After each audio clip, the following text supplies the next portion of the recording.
All right, and I am going to share my screen and we will begin. Welcome everyone to Unlocking Student Success with Proficiency Skills and Reform Grading Practices. We have a special guest today, Dr. Chad Lang, and he is going to be our presenter and expert on the topic. My name is Stacy Bruton, and I am a consultant and the president of the Curriculum Leadership Institute, and I will serve as your host. So this free webinar will just provide you a few helpful pointers about implementing standards-based grading in your district and also show how the CLI framework contributes and provides measurable learning targets in order to do so. So just before we get going, I promised Chad that I would speak no more than 5 minutes so he can have the bulk of the time to share his knowledge and also field some questions from all of you. But this is our most up-to-date website, and it has recently been added with all of the new features. And for those of you who are CLI districts, you're probably very familiar with this layout. Our CLI model has a quick, easy infographic that we call the triangle that we often use on some of our materials. And this triangle actually shows the connections between curriculum, instruction, and assessment. And so those phases of the model are interconnected as we help districts design a local curriculum, instruction aligned to the curriculum, and local assessments aligned to both. One of the features about the process that makes us different from other models is that we help a district establish a local leadership team and develop leadership capacity across the district. So the team that is the governance group is made up of teacher leaders, administrators, board members, and parent and community members. So the governance piece provides support for the development of the local curriculum, also makes academic recommendations regarding curriculum instruction and assessment, but also grading, reporting, and homework practices. So our design down approach has different areas of the process, but we start with the district mission, followed by the subject mission for each content area. And then we get into an area where we have learning targets that Chad will reference in his talk today, specifically outcomes and components. So speaking of those learning targets, you will see them in this example for fifth grade ELA. And this example has an outcome, and it also has components, and this is just one small piece in fifth grade ELA. Our local ELA curriculum will have a K-12 vertical alignment all across all grade levels. That curriculum is developed by grade level representatives, and it is designed specifically for the district. It contains clear, measurable verbs and learning targets. It is aligned to standards and or other external measures, and it's also guaranteed and viable. So for those of you who are a CLI district member, you will probably recognize some of the terminology, and I just put this slide in there just when Chad references components and outcomes, it might make a little bit of sense to you. And so without further ado, I would like to take just a moment to thank Dr. Chad Lang for his willingness to present and use his expertise to share that with all of you. I'd like to tell you just a little bit about Chad. He has a variety of experience in his 20+ years of education. He's worked with the CLI model for almost a decade in Glenwood, Iowa, where he serves as the Assistant Superintendent of Curriculum and Instruction along with HR. Chad is a very busy guy. He's an adjunct professor at the University of Nebraska at Omaha, and that is in the area of grading and assessment. He's also a published author. And most recently, he co-authored one of my favorite new educational books called A Parent's Guide to Grading and Reporting, Being Clear, about what matters. He and Dr. Matt Townsley just released this fall. And so some of you that are CLI district members, your questions will be addressed today that you've been sharing with CLI consultants. So Chad is credible, energetic, passionate about student learning, and he has excellent analogies that resonate and inspire. He has helped me make connections, and I thoroughly enjoy learning from him, and I know you will too. So Chad, thank you for being here, and I'm going to turn it over to you. Well, thank you so much, Stacy. That was a very, very kind introduction. I'm super excited to be able to be with you today. And even sounds like my dog's pretty excited too. So I apologize if he jumps in there. Kobe's energetic about grading and assessment as well. But we're going to have a great 1 hour or a little less than that.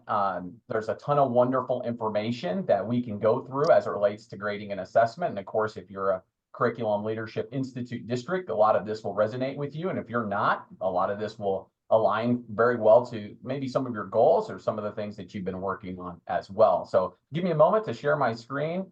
We'll get connected with our presentation. Can I get a thumbs up from anyone that looks good? Stacy, our slideshow coming through all right. Excellent. Wonderful. So thanks again for joining us. This is a pleasure for me to be able to do this.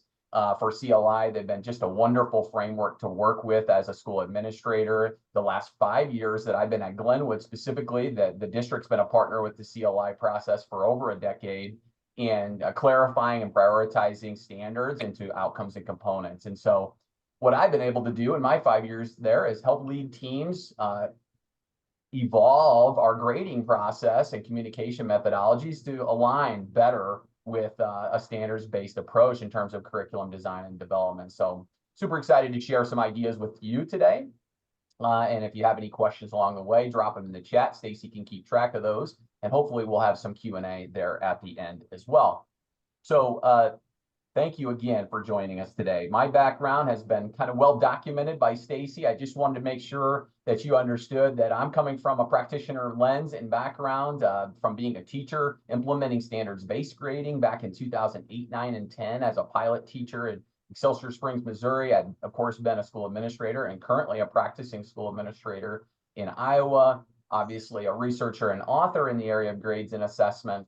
And Stacy mentioned our book, so kindly we'll come to that later. I do a little bit of consulting in this area of grading and assessment as well for school districts and leaders around executive coaching, workshops, keynotes on grading assessment.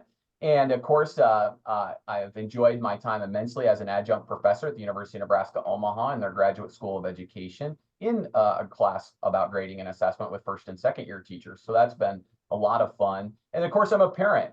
You can see my twins there. They're 6th grade, Landon and Lauren, and they are students of standards reference grading, along with my beautiful wife, Erica, who is an instructional coach and really, frankly, a great grading expert on coaching grading as well. So we're all in the Lang household on standards-based, standards reference grading, and just truly being clear communicators about what students can know or do.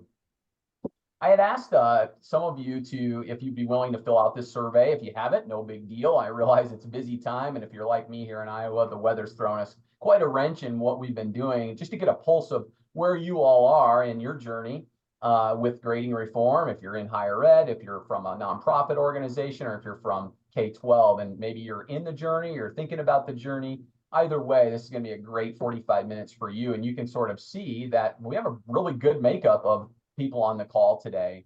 A third of you, don't work for a school district, but you want to know more about grading reform. Some of you are in your first year as a K-12 school leader making some grading reform, and then all across the menu there. So I'm excited to be able to offer some nuanced support for all of you today. We're going to focus our 45 minutes really in 4 kind of big areas. One is, how does utilizing a curriculum framework and prioritizing standards into however you conceptualize the curriculum using the CLI model, as Stacy pointed out, we use outcomes and components, and how grading reform goes perfectly right along with that. Second thing we're going to do is identify 6 to 8 essentials to grading reform that you've either experienced or that you really should be aware of if you're taking on this work in K-12 schools or even at higher ed. that are either research-based or just from general practice over my 2 decades, excuse me, of in this work that are kind of essentials to grading reform that you'll want to consider. Third, we're going to look at some of those common barriers that get into place for grading reform that people have questions about. You know, what will colleges think? How is this preparing kids for the real world?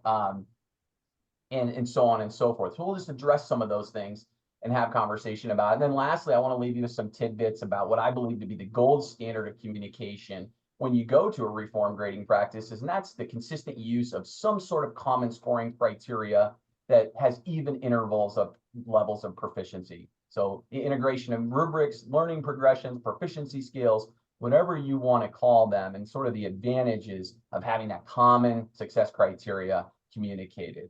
And lastly, I just want to kind of refer to an acronym that I have to remind myself with all the time when I'm working with adult leaders, which is what is in it for me? And I know you've all signed on today. You want to learn more about it. And what I want you to know is that what's in it for you is that you're going to have an opportunity to grow your ability to bring clarity to your students, your parents, and your teachers on what success or proficiency looks like, how you can communicate it more clearly, and then how you can ultimately maybe help students take more ownership of their learning. I think that's absolutely essential and probably something we all could aspire to. So that's where we're going today.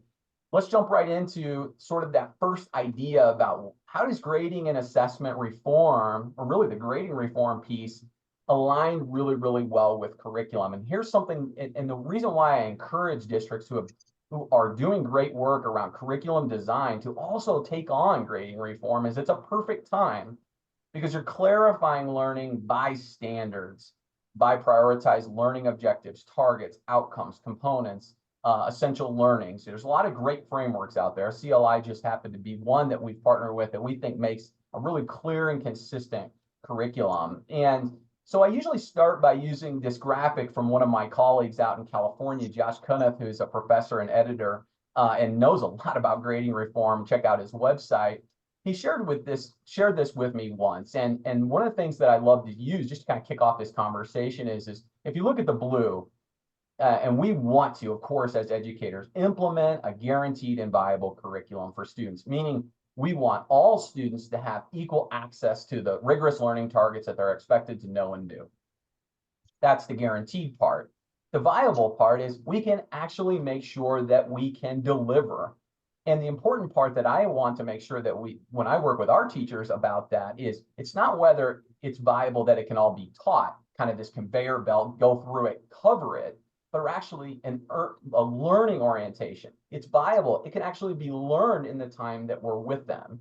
And so in order to do that, we have to take all of these standards and we have to prioritize them in a way that it's actually viable. And so what that means is developing pacing guides that allow for intervention, common formative assessments, stop, reteach, enrich. And of course, if we're going to work so hard in doing that, and I believe districts are, and we agree with the following statement, where grading reform is so essential is, then we have to also implement common grading practices too.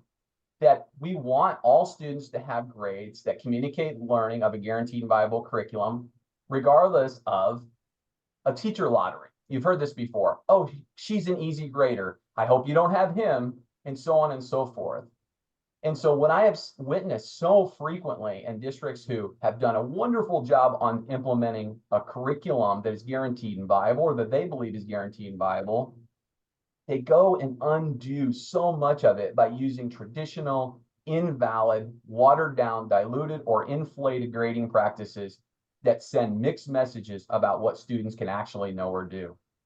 So I ask you this question. What if you're on this call and you're not committed to grading reform, or you're sort of just muddling along and you don't feel like you're gaining traction? We have to ask ourselves these questions as school leaders. If we're going to work so hard to develop a standardized, equitable, guaranteed, and viable curriculum for all, are we willing to then allow a wild, wild west of traditional grading, zeros, points, percentages, extra credit, averaging, some of these practices known to create invalid communication with parents? Are we willing to do that? And I challenge you to think about that. We don't want to undo all that work, but we inadvertently sometimes do by adopting some of these traditional grading practices, and that's not all of them. And it's also not, of course, to indict anyone that's happened to be using some of those practices. We can talk more about that at a later time. So it's sort of that paradox that we have to think about and put ourselves in a position to ask, do we want to undo all of that work? So moving on. When we've developed a guaranteed and viable curriculum, probably the best thing that we have created was we've created clarity for our kids. We've created learning targets we can actually name and we can see. You can't hit what you can't see. And so, as you all probably have heard of, Brene Brown has the famous saying, clarity is kindness. And Rick Stiggins, I threw on there another great quote. Students can hit any standard that stays still long enough for them to actually see it. And I'm a big believer of beginning with the end in mind, that backwards design, that UBD of Jay McTighe and Grant Wiggins. And it makes total sense that when we have a curriculum that's guaranteed and viable with clear learning targets, that we could backwards design and lay that out clearly for students to not only explain to them what the standards are for their parents and them and the students themselves, but actually also share with them the success criteria. What does it look like to be beginning, emerging, on grade level, proficient, exemplary, however you want to progress that communication? Because right now, even if we're giving information about standards or learning targets, percents and points just simply don't cut it. And even letter grades themselves tell us what? You're a C minus, you're a B minus, you're 71% of what? And so I'm a huge golfer. I love to golf. I'm not claiming to be great at it, but Top Golf, if you've ever been there, is a great fun place for anybody of any different levels. And we have one here close by in Omaha, Nebraska, and my son and I love to go there. And one of the things that I appreciate about Top Golf is that I wonder, and I look around, besides the great food and the great music and atmosphere and the entertainment value of it, I wonder, how do you get all these people to come here and be so vulnerable to play golf, which typically at a golf course, you'll rarely get people to do, because they're so exposed, they're out there, they're having to navigate 9 or 18 holes of challenge. But what makes Topgolf different is that the targets are crystal clear and that there's various different levels of rigor. The different colors mean different things. There's some that are short for beginners or maybe intermediate levels or distances. And then there's different games actually you can play, or you can play no game at all and just go for the targets. But the targets don't move. And so you get sort of an instant feedback loop. Okay, I probably should move back in my targets, or I should probably, I think I can go for the blue now. And so one of the things I appreciate about that analogy is that, the targets are clear and they don't move. Think about the impact that could have on our students.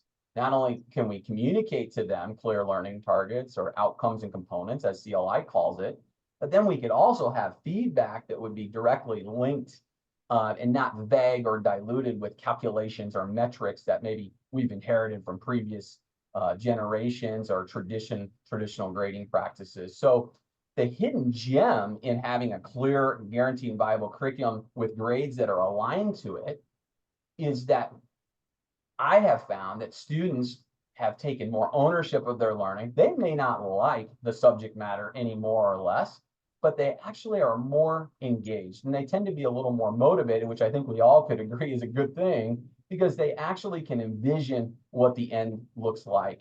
They actually have a picture, a visual exemplar of what success looks like in the definition within the grading system. And I think that that corollary to Topgolf is probably one of the reasons why it's so popular as well. So before we kind of take a break, I do want to talk about that hidden gem of having a more clear and consistent grading mechanism, because I think motivation is something that is lacking, oftentimes perceived, and maybe the lack of clarity around how good I am or poor or excellent I am at particular standards is part of the problem for students. And so I want you to think about something. Pull together some good work from like Michael Schmoker and Daniel Pink and Rick Stiggins I've referenced, and think about sort of this backwards loop. And it applies to all of us too. It makes perfect sense around this concept of motivation and the concept about motivation around learning things. If, like Mike Schmoker says, clarity precedes competence. We have to know what it is that we're trying to achieve to feel confident in something. And competency precedes being confident, and confidence is the antecedent to motivation. Then I think we can boil back some great work back to having clarity of the learning targets and having specific feedback when it comes to grading, both formative and summative assessment, both sort of narrative feedback and also formal marks. The more clear they are, the more likely students are to be able to see that confidence. Sometimes with our students, I call it small wins. How do we develop small wins? And the beauty of that is you're doing that all without lowering the bar. In fact, the standard stands where it is. The outcome doesn't move.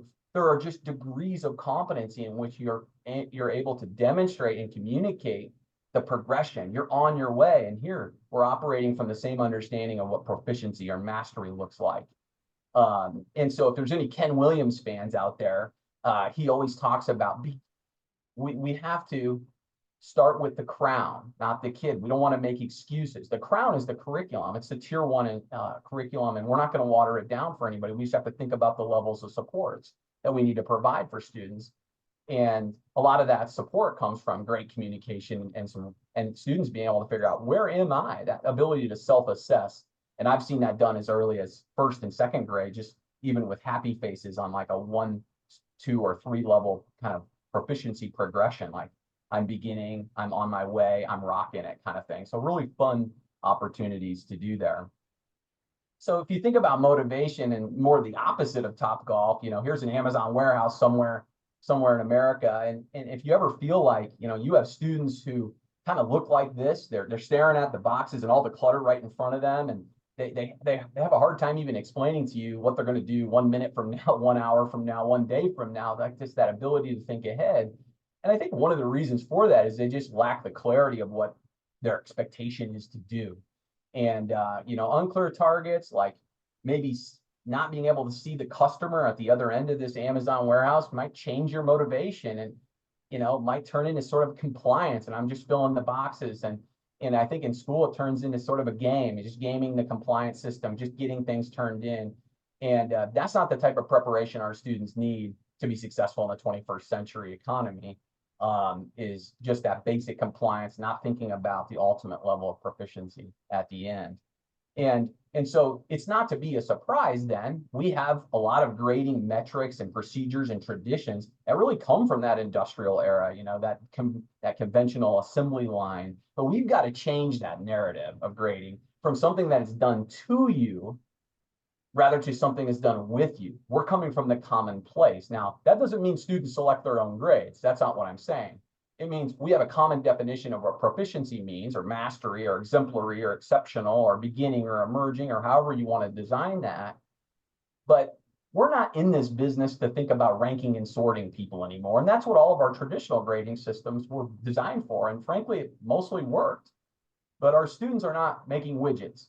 They're actually trying to comprehend various different subjects of rigorous and complex standards that, frankly, at the end of the day, are going to be necessary, that type of thinking, for them to be successful and contribute to a 21st century economy. So our narrative has to change from something that's done to you, then rather, this is a temporary communication about where you are right now. And I think that's a mindset difference as well. There's somewhat of a parallel that maybe some of you can use or even think about as you're having conversations about sort of maybe transitioning your communication more in line with learning standards or targets or outcomes versus other categorizations of learning. A grade should reflect the communication of a set of criteria against a set of standards, and not the outcome or the route in which you take to get there, or how it's measured, for lack of better terms. So if we organize our curriculum in that sort of competency-based, outcome-based fashion, don't you think we should also communicate in that way? So oftentimes I'll see districts that maybe categorize their grading. They'll put it in weights or buckets, like what you see on the screen. Homework's 20%, tests 50%, quizzes 10, participation 10, maybe even they allow extra credit, which puts you above 100%. And then of course, something like attendance is included as well. But you see, when you categorize the learning not against the standard, but now you start to prioritize how it's been assessed or what tool that you use to measure it, it starts to, if you really start thinking about that, it dilutes the accuracy of the student's ability or your ability to communicate how well a student can do. I'll give you an analogy with blood pressure. You know, if we wanted to measure your cardiovascular health through really just the guiding question of, does this patient need to be on blood pressure medicine? And I told you our decision at the doctor is going to be based off how many different ways we take your blood pressure. It's not co-equal, but certainly these are going to be the breakdown. At home, you're going to take your blood pressure. That's going to be worth 20% of my decision. Me as a family physician, I'm going to look at doing it the 40% of the time I take your blood pressure, that's going to count. Even the times you went to the Walmart pharmacy, I want you to turn those in and the blood pressure there. Oh, you have an Apple Watch? Well, any of those readings, that counts for 20% of my determination. And if you can report to me that you eat salads, I'll ignore a couple of other things that weren't so good for you. And then, oh, by the way, if you stop at one of those urgent cares, I only take their blood pressure readings 10% of the time.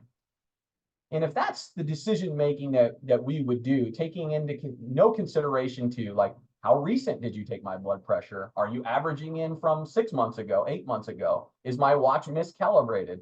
Does the apple or the salad that I ate have any real bearing on my blood pressure? And is that just my opinion? Is often the exact same as doing what have perhaps been doing or have done to us when we categorize and throw things together, smash it into an omnibus grade, hodgepodge it all together and try to produce some metric that is giving this illusion of this is where a student is on their learning. And I think that's something that we need to own and look at and say, does that make sense? And even if you don't do categorization of weighting or anything, putting points and percentages really to anything and everything, also that what they call hodgepodge grading has kind of a similar effect, because you can't learn anything from the metric. There's no actionable step. And we'll get to later how proficiency scales and rubrics could actually provide steps for us to take from the information. So before I ask you a question in the chat, I want you to think about, okay, now I have you thinking about the type of feedback or grading you would want to give to be more accurate, to be more valid. And that's where you should be. Because one of the things we've ran into in the last really 3 decades is the preponderance of electronic grading books and Canvas and PowerSchool, all these great tools that are super duper powerful that give us sometimes Lamborghini powers when really all we need is a Flintstone car for communicating where a child is in regards to their learning. See, this is the best part. Teachers know and can tell about any of their students with evidence where they are in their learning up against a standard. But as soon as you start adding algorithms and calculations, you start moving away from perhaps accuracy. And just because something is mathematically correct doesn't make it any more valid about what we're trying to explain. So take, for example, these Orlando temperatures and first week of January 2024. Unfortunately, my beloved Iowa Hawkeyes were at the Citrus Bowl in Orlando and absolutely got destroyed. And say I was there and asked to take the temperature every day. These were the average temperatures for that week. And then I was so distraught by the Hawkeye loss that in fact, I actually forgot to take the reading of the temperature on that day. And someone said, what's the average temperature the week you were there? The accurately reported, statistically accurate average would be 54.6 degrees. But of course, as you know, that is not at all valid about how the temperature was during that time in Orlando. And if you use zeros and percentage gradings, those are a perfect example for we're not reporting accurately what a child can know or do against the standard. And so I'm very passionate about that because we make tons of decisions about permanent pathways sometimes related to this educational data we're creating about our students. We make intervention decisions, placement decisions, program decisions, intervention, extracurricular participation. So making sure that those data points that we're creating as marks about our students are accurate and valid is super important. So just thinking about that connection. What I'd like you to do now is take a pause. I've been talking nonstop here for about 25 minutes. And in the chat, if you would take 60 seconds and answer this question for me. How am I aligning some grading practices with some of the standards-based approaches that I've talked about enhance either student learning or educator effectiveness in your school or your context? And just drop some things in the chat, share some ideas with your colleagues. What's on your mind? What's resonating with you about what I've shared so far? And let's just take about 45 to 60 seconds on that.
Chad, you really have some excellent responses to your question. I don't know if you're looking at the chat right now, but there's some pretty incredible insight.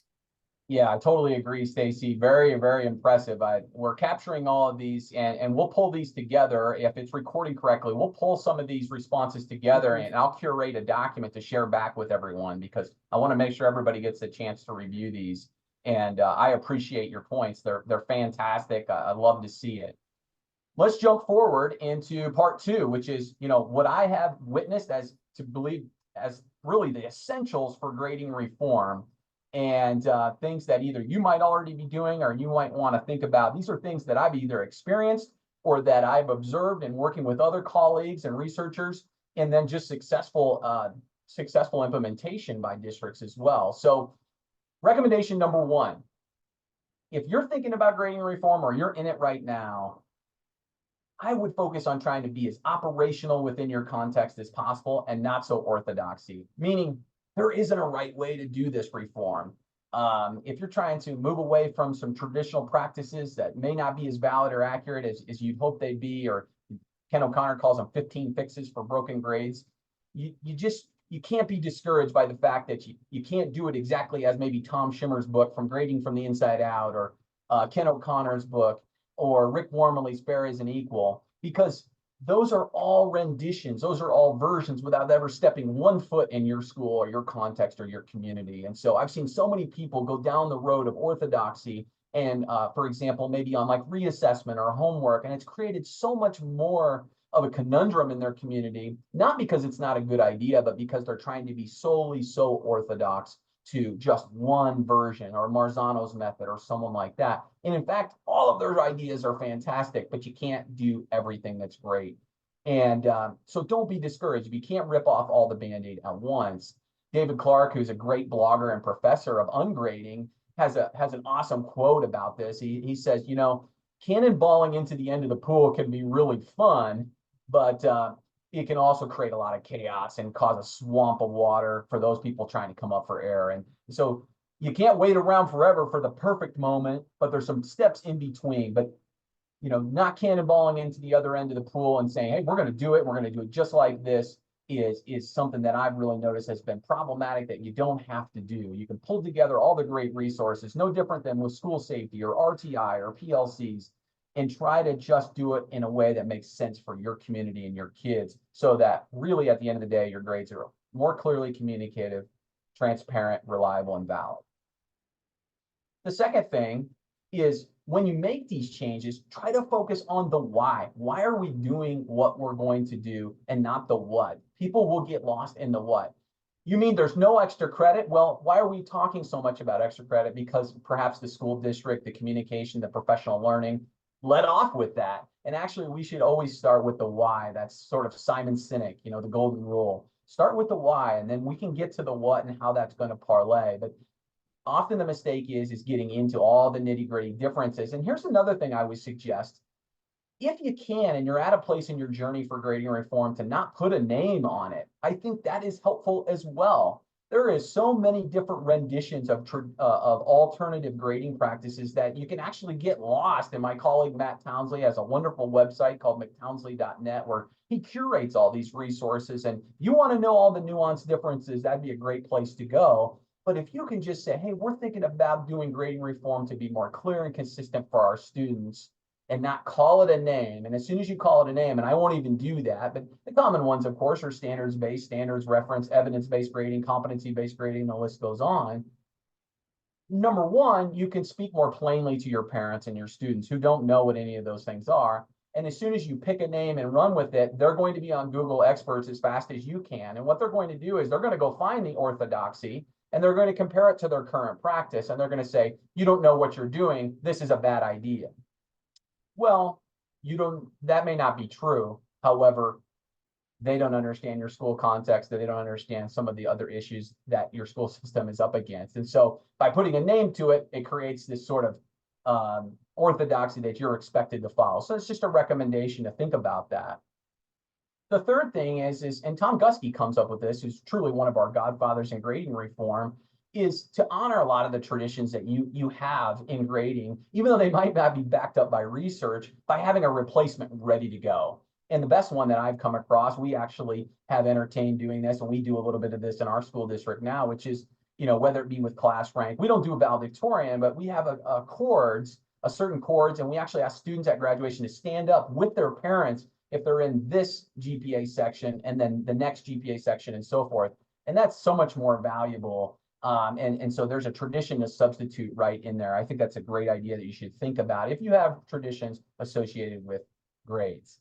The fourth point is to make sure your form focuses on the fact that grades are a form of communication. They're not a value of a person. They're not a label smacked on your forehead for the rest of your life. We all know those people who had horrible grades growing up in high school, and they're owners of businesses and all successful adults we might know.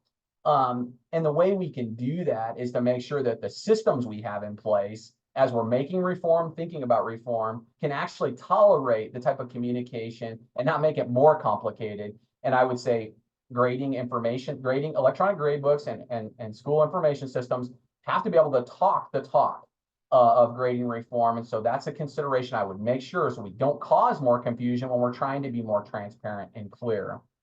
Also, things to think about: your grade cards, your report cards, progress reports, transcripts, academic or co-curricular eligibility, and then just the marks themselves. Are you going to stick with A through F? That's perfectly fine to do. Are you going to go to a 1, 2, 3, 4 system? Or are you going to go to a labeling system like exemplary, emerging, proficient, novice, something like that? So just being able to have the communication and being clear about it is really, really important. And you don't necessarily need to change everything either. The fifth element of essentials for successful grading reform is, of course, separating out behavior from academic communication and not calculating them into the grade. And this is a difficult piece for most people, but for districts that are successful, they actually are able to do this. And what it is committing to the fact that we believe grades should be communication about what a child can know or do up against a standard. Very, very simply put. Anything that dilutes that, you can't simply calculate towards the grade. Now, we all know if you're disorganized, lackadaisical, missed deadlines, all those kinds of things, ultimately, the piper may come calling, and it's going to be difficult for you to demonstrate proficiency. But we have to have systems in place that still teach, honor, expect, and value non-academic skills or non-cognitive skills that I mentioned and communicate them. And so that has to all be kind of vetted out and how we're going to do that and how we're going to evaluate it. I've seen schools have behavioral consequences, interventions. Of course, if you're a PLC district, your PLC should be collaborating around those skills and explicitly teaching and having interventions around them as well. And then lastly, there's some kind of essential elements of kind of the logistics of grading reform. And I'm going to recommend that successful districts have a gradual implementation of these. They line them all up and they're like, okay, we know we need to do these things. And I've helped districts with do this as well, but the order matters.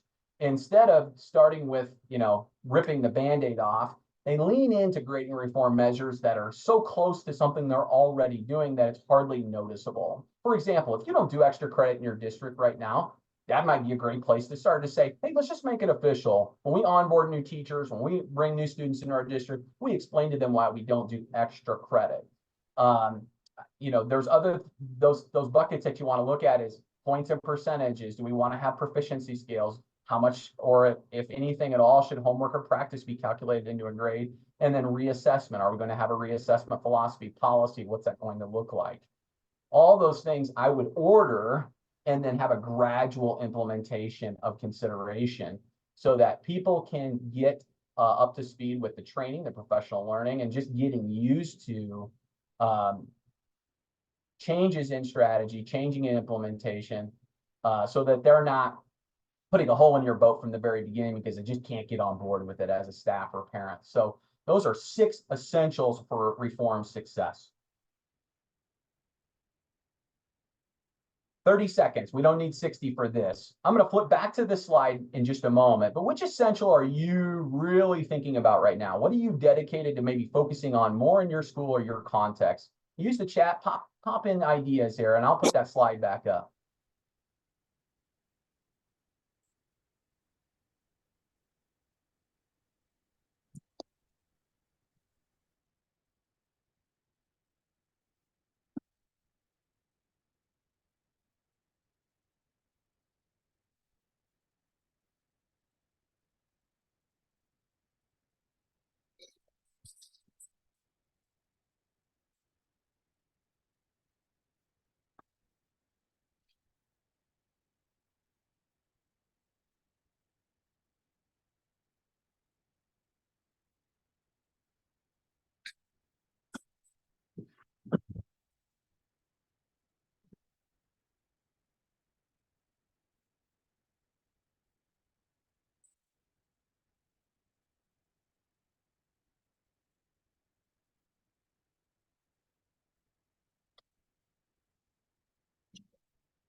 Well, keep those responses coming. I think obviously that focus on the why is absolutely essential.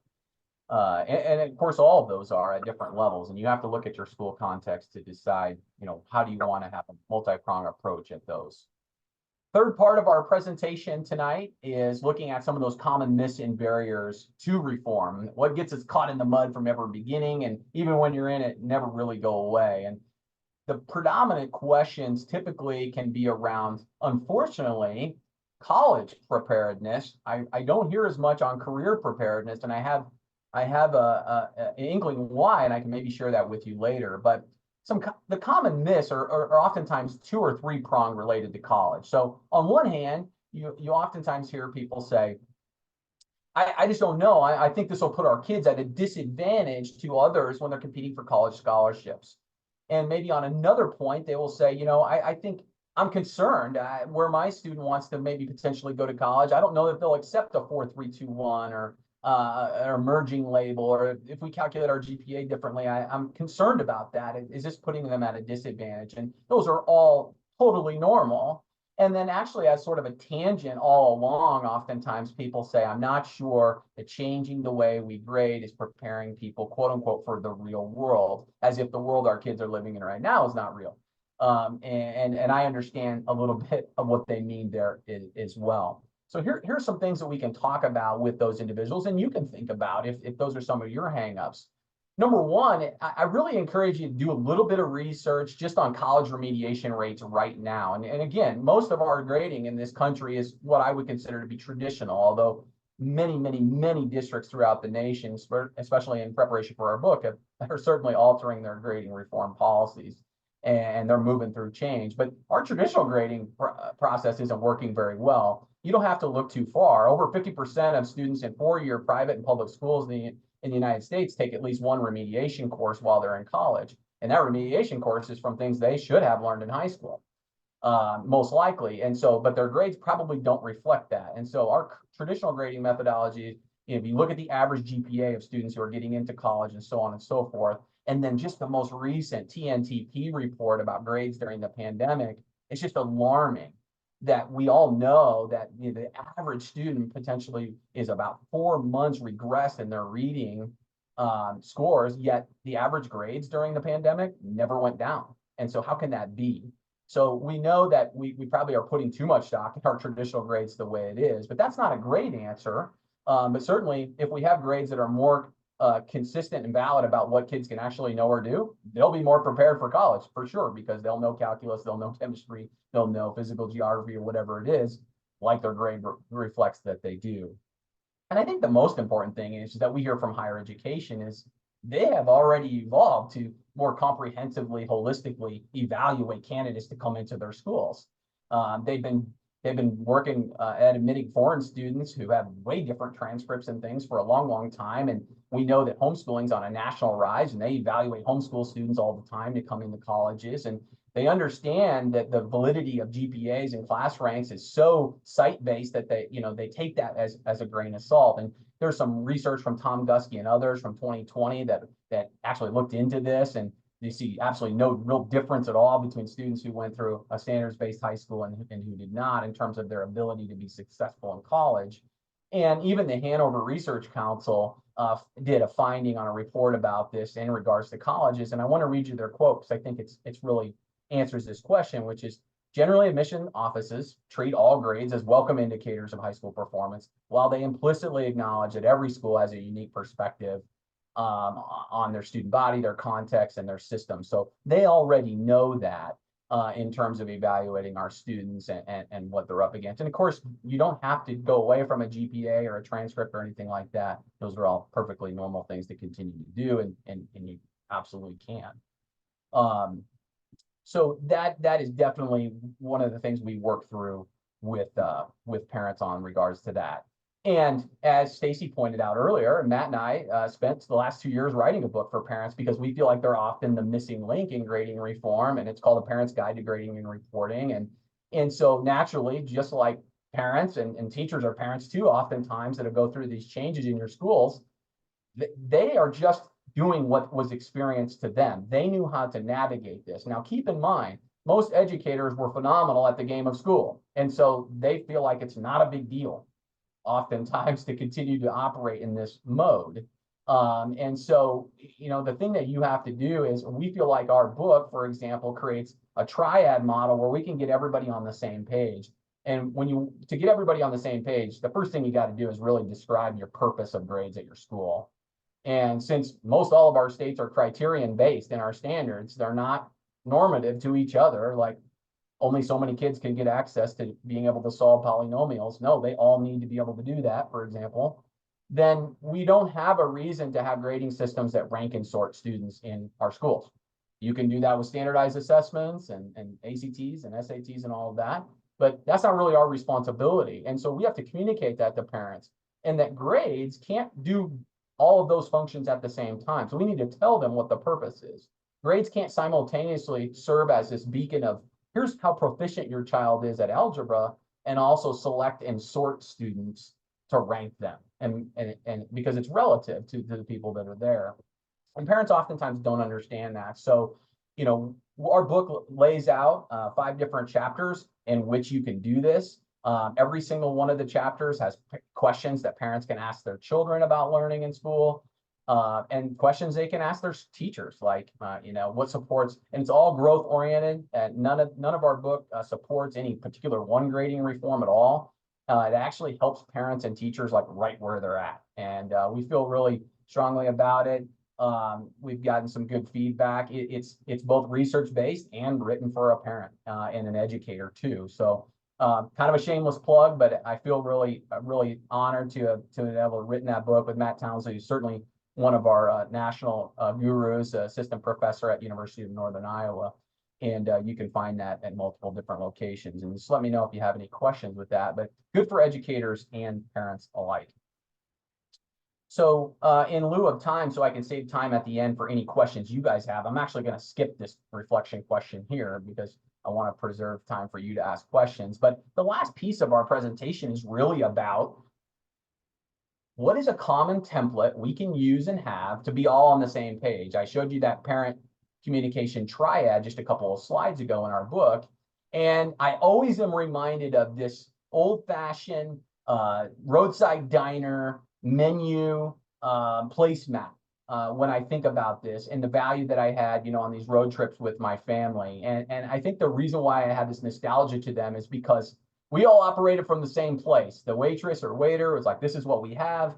I could see how much it was. I knew what they had, and it never left me, and it served multiple purposes. And it often looks like this one I pulled offline. It's tattered and sort of beat up. And to me, that's what a great proficiency scale is about your learning outcomes, your standards, your curriculum. If every one of them had one of these, and parents and students and teachers all operated from the same common template or placemat, if you will, about what proficiency looks like, then the discrepancy between us is fewer and far in between, which builds better culture, increases your engagement. And so it leads you down a road of thinking about how are you going to create those. And I'm not going to get into that today because there's a lot more to it, but there's a lot of things out there you can choose to go down those routes. There are rubrics, there are proficiency skills, there are learning progressions. They are all different. And so you really have to look at what matches up with your curriculum and what would make sense. Do you want students to have a copy of each one? Are you going to make a poster for every classroom? Are you going to post them on your website? How are you going to train your staff? We use a proficiency scale at the district I work at for every single outcome in the entire district K-12. And so it's kind of a 3-year ongoing process. Every time we change a curriculum, we have to change the proficiency scale. Every time we change the proficiency scale, we got to make sure the summative assessments align. So it creates that alignment, but it's great for students to track their own learning, set goals, all fits in within Hattie's research, and creates a sort of commonplace mat that, hey, we publish all of them on our website. Parents can go and check them out if they want to know, like, listen, I don't know anything about chemistry. Well, certainly you could ask some questions from that proficient box. Can you do this? Can you do that with your sophomore or junior in high school? And so we're really fond of those. And if you want to think about moving to the next level in your grading reform, I highly encourage having ways to have a placemat for your conversations, not only for your teachers with common scoring, but with your parents and your students. And we have student-friendly versions when we get down with our elementary students, of course. We use rubrics and proficiency skills at the same time. Proficiency skills tend to be more instructionally based, Rubrics tend to be more assessment-based or are tied to specific items like a project, a portfolio, a paper. So the reason why we feel so strongly about having these in grading reform is because they have less levels. And in criterion-based grading, without getting in the nitty-gritty, the less levels you have, the easier it is to have a valid description of proficiency. The more levels you have, like 101%, the less likely you are to be able to describe what is the actual learning difference between 61% and 42%, 89% and 11%. There isn't any of us that could describe the difference between 101 levels of learning when it comes to Pythagorean's theorem. However, we could probably put Pythagorean's theorem on a 4-leveled scale of progression for a proficiency scale quite easily and be able to determine what it looks like when a student's at each of those levels. So these are kinds of considerations you want. There's no magic number of levels. You oftentimes see 4. There could be 3, there could be 2. I work with elementaries like K1 and 2 who just have a binary scale, can or cannot do. And here's what's included in the success criteria. So often these are the things we want to try to challenge ourselves with. And it's great to bring on board new teachers and be able to show them proficiency skills so they have a sense of, okay, now I know how to instruct or to what level specifically, and they're on the same page there. So in closing, how you decide to tackle grading in your district or with your students or even with your kids is really, you got to get to that idea of understanding what is your purpose for grading. And that will be your compass, that will guide you. So if it's to communicate where you are to standards or outcomes or components, then that's going to guide what you're going to do. If it's to rank and sort students like 100 years ago, then that's going to guide people to percentages. And because when you want to rank and sort someone, you have the most possible intervals with the least possible description. When you want to try to be really clear about criterion and identify where students are at on their level of mastery, you want to have the least amount of intervals with the most possible description. So it's just dependent on the purpose. And our challenge to you comes from my friend Matt Townsley and co-author, focusing on a learning culture, how to develop a learning culture over an earning culture is really something we always aim to work on with schools and school leaders. So I do have 5 minutes left for questions. I'm open for any questions on chat or just shout them out there, however you want to do it, Stacy. Chad, I'm going to just start because I've had a couple of participants ask about your slides. And I shared that we would provide them after we clean up our video on the cloud. So hopefully that's okay. I have them. And so if you want to clean anything up before we share, we can do that. Yeah, we can do that. Okay, thank you. Any questions for the greater good, everyone? Just shout out there.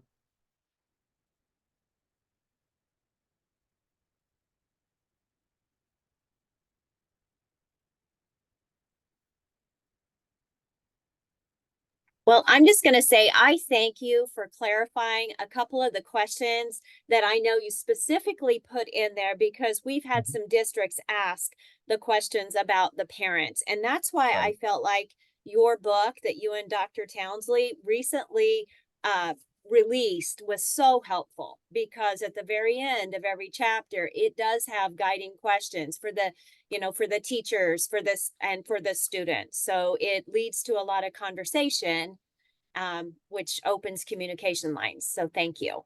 Yeah, and hopefully we have a range of K-12, so they're not specifically like high school or anything like that. So we were very cognizant of that. Every chapter opens with a big net about a parent getting a standards-based report card for the first time, and they're divorced, and mom and dad didn't communicate, and so like a lot of things we've actually ran into over the years, and then we just fictionalize them a little bit so to protect the anonymity of the actual people. But I'm sure people have tons of questions. I know 1 hour is way too fast to do that, and I'm really passionate about the work, and I try to be the professional development provider that I always wanted to have and that I want to work with, which is somebody who's in the work and has been in the work. And for Recalibrate, I try to spend a lot of time customizing support for districts that I can handle outside of my full-time job. And so if there are districts that want that support or just want to have a conversation about maybe what it could be or if I could help them, You know, I definitely have a limited amount of space